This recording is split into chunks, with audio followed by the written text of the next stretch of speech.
Assalamualaikum warahmatullahi wabarakatuh. Perkenalkan, nama saya Puspitasari. Saya dari mahasiswa STMIK Pelita Nusantara, NIM 200121015, kelas 3 TIC 02. Di sini saya akan menjelaskan hasil dari tugas struktur organisasi dan arsitektur komputer yang dibawakan oleh dosen Peti Indrayanti, Sijabat MKom, dengan materi pembelajaran yaitu sistem bus. Sistem bus adalah penghubung bagi keseluruhan komponen komputer dalam menjalankan tugasnya, seperti transfer data antar komponen. Komputer sangatlah mendominasi kerja suatu komputer. Data atau program yang tersimpan dalam memori dapat diakses dan dieksekusi CPU melalui perantara bus. Begitu juga kita melihat hasil eksekusi melalui monitor, juga menggunakan sistem bus. Era saat ini memerlukan saluran data atau bus yang handal. Kecepatan komponen menyusun komputer tidak akan berarti kalau tidak diimbangi kecepatan dan manajemen bus yang baik. Tren mikroprosesor saat ini adalah melakukan pekerjaan secara paralel dan program dijalankan secara multitasking, menuntut sistem bus tidak hanya lebar tapi juga cepat.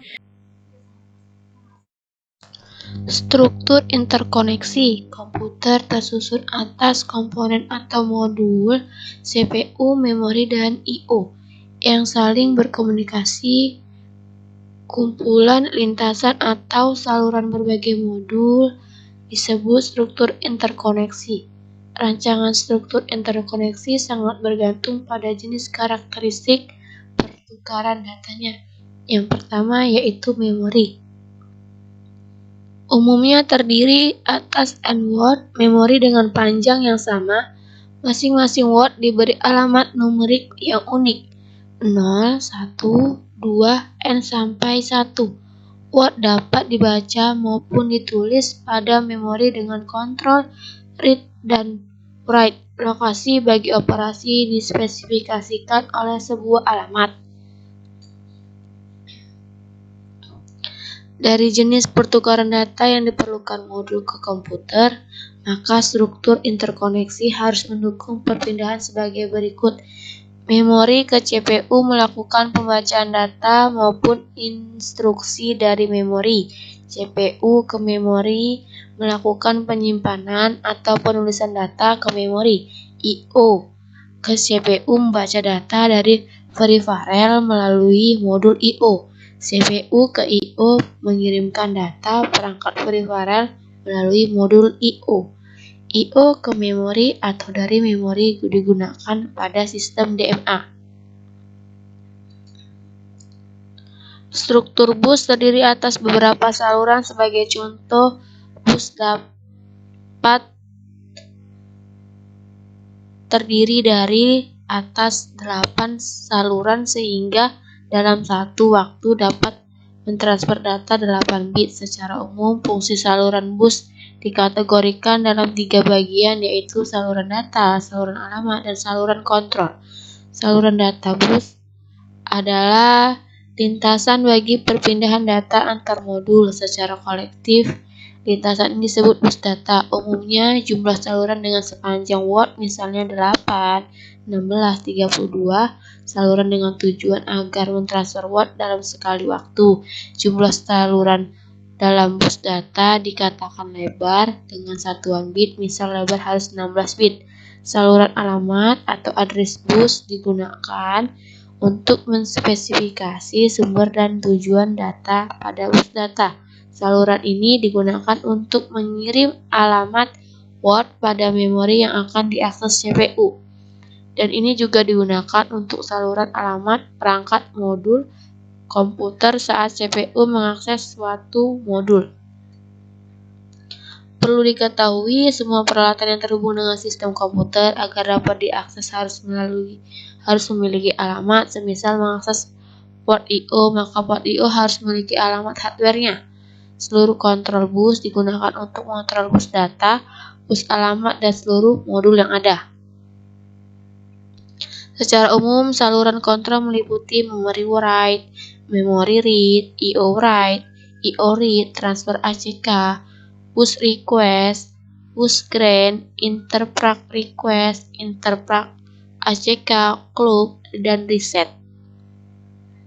Secara fisik, bus adalah konduktor listrik paralel yang menghubungkan modul. Konduktor ini biasanya adalah saluran utama pada PCB motherboard dengan layout tertentu sehingga didapat fleksibilitas penggunaannya. Untuk modul I/O sendiri biasanya dibuat slot bus yang mudah dipasang dan dilepas seperti slot PCI dan ISA, sedangkan untuk chips akan terhubung melalui pin-nya.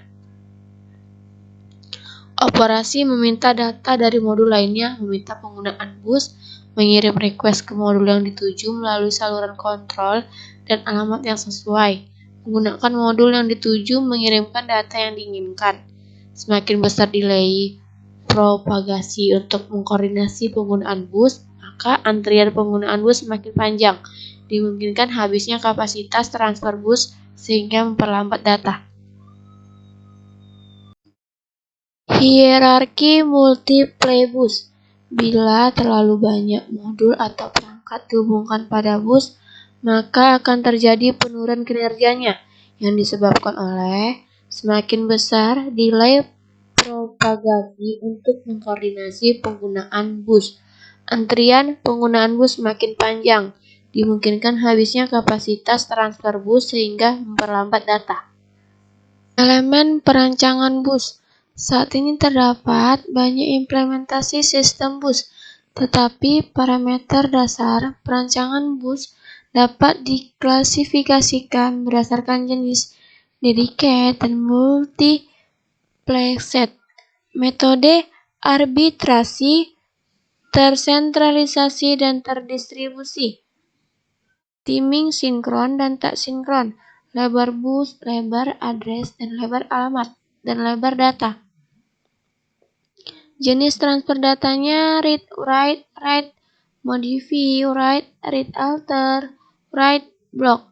Tujuannya yaitu bagaimana bus dapat cepat menghantarkan data dan efisiennya tinggi. Intinya, karakteristik pertukaran data dan modul yang terkait merupakan pertimbangan utama dalam perancangan bus.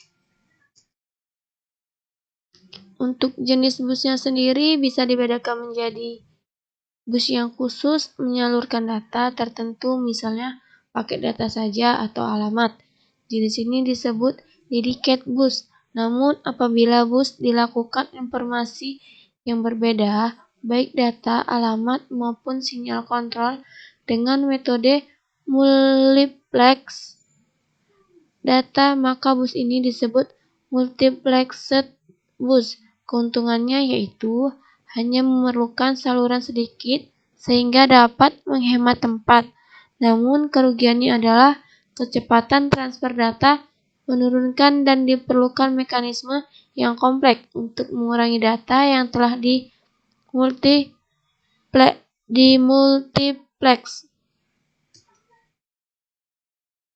Metode arbitrasi. Terdapat dua macam metode arbitrasi, yaitu tersentral dan terdistribusi. Pada metode tersentral diperlukan pengontrolan bus sentral atau arbiter yang bertugas mengatur penggunaan bus oleh modul.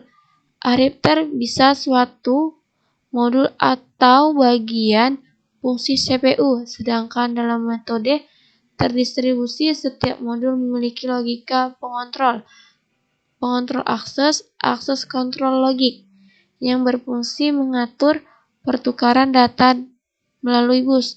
Kedua metode ini menugaskan suatu perangkat, bisa modul I/O ataupun CPU, bertindak sebagai master.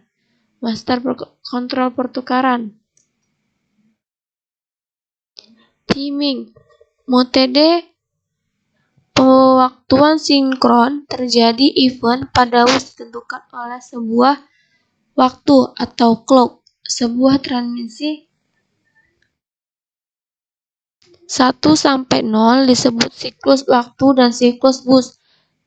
Dan menentukan besarnya slot waktu, semua perangkat modul pada bus dapat membaca atau mengetahui siklus clocknya. Untuk siklus suatu event, model ini mudah diimplementasikan dan cepat, namun kurang fleksibel. Menangani peralatan yang beda kecepatan operasinya. Biasanya digunakan untuk modul-modul tertentu yang sudah jelas karakteristiknya. Contohnya, pewaktuan sinkron. Dalam pewaktuan sinkron, asinkron mungkin kerja modul yang tidak serempak kecepatannya. Dalam pewaktuan asinkron, event yang terjadi pada bus tergantung event sebelumnya, sehingga diperlukan sinyal validasi untuk mengidentifikasi data yang ditransfer.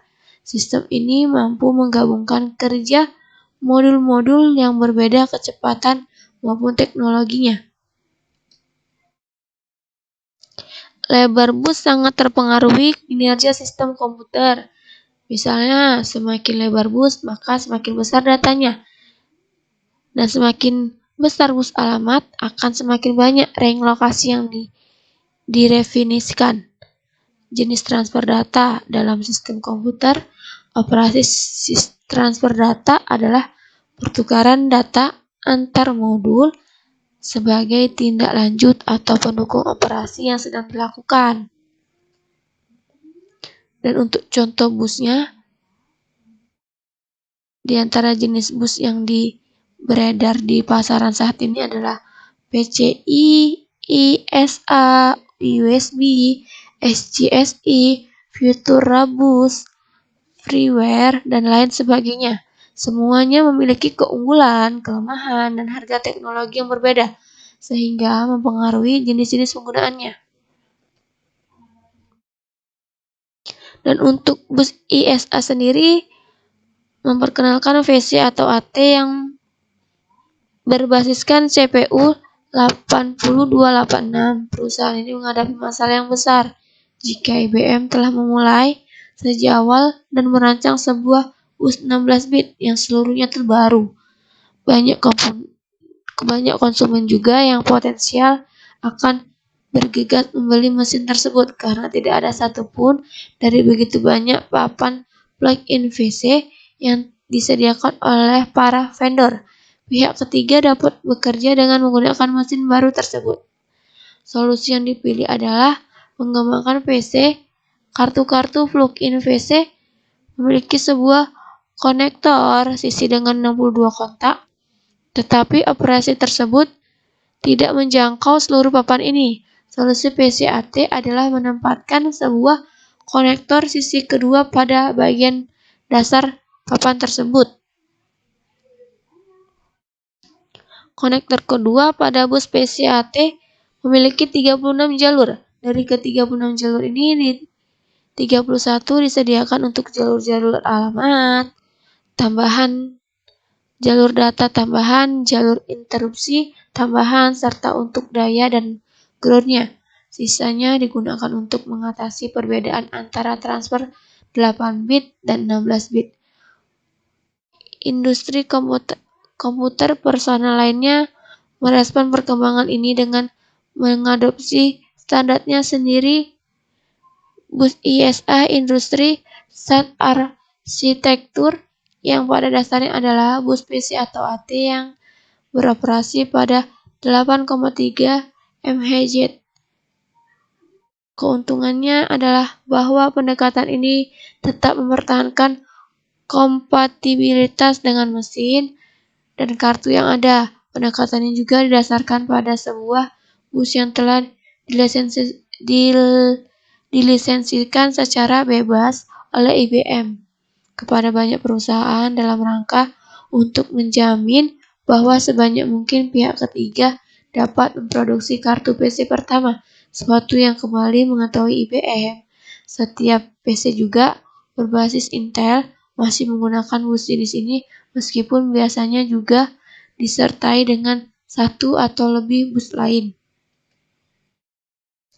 Bus PCI, Peripheral Component Interconnect atau PCI, adalah bus yang tidak tergantung prosesor dan berfungsi sebagai bus mezanin atau bus peripheral. PCI memiliki kinerja tinggi untuk sistem I/O berkecepatan tinggi seperti video adaptor, NIC, disk controller, sound card, dan lainnya.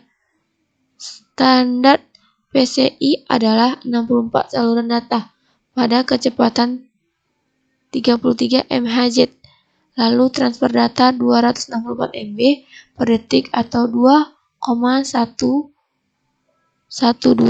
Gbps. Keunggulan PCI tidak hanya dapat kecepatannya saja, tetapi mungkin dengan capping yang sedikit.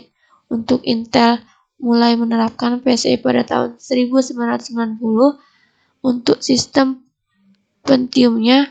Untuk mempercepat penggunaan PCI, Intel mempatenkan PCI bagi domain publik sehingga vendornya dapat mengeluarkan produk dengan PCI tanpa royalti.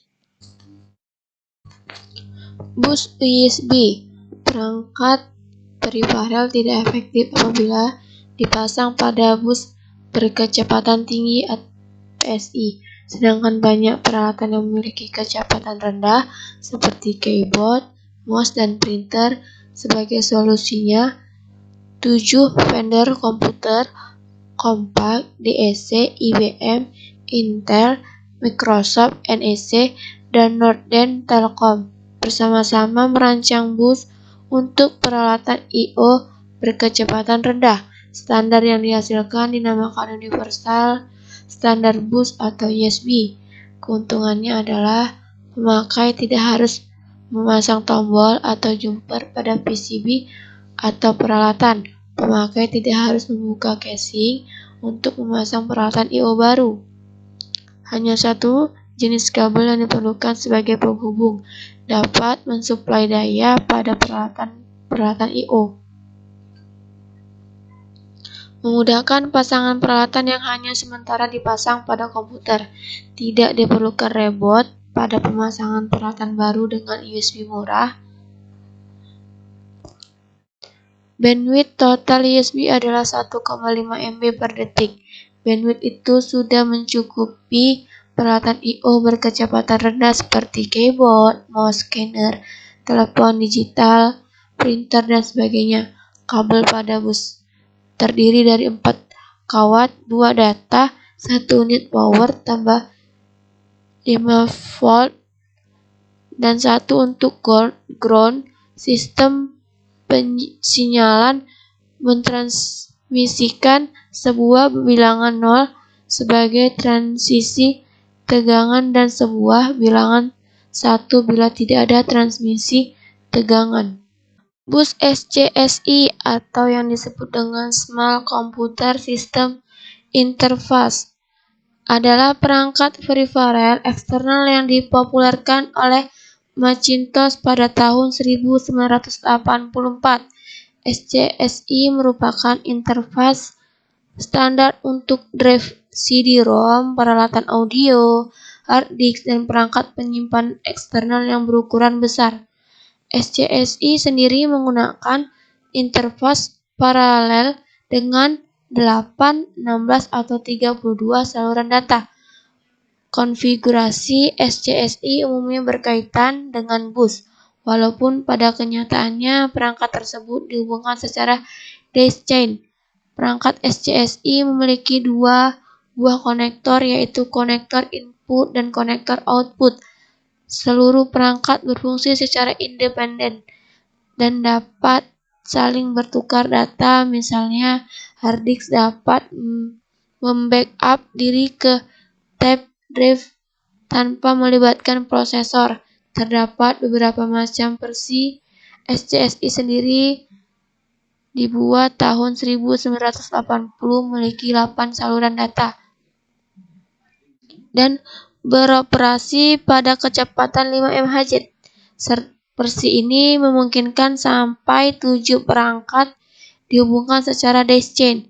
SCSI-2 diperkenalkan tahun 1992 dengan spesifikasi 16 atau 32 saluran data pada kecepatan 10 MHz.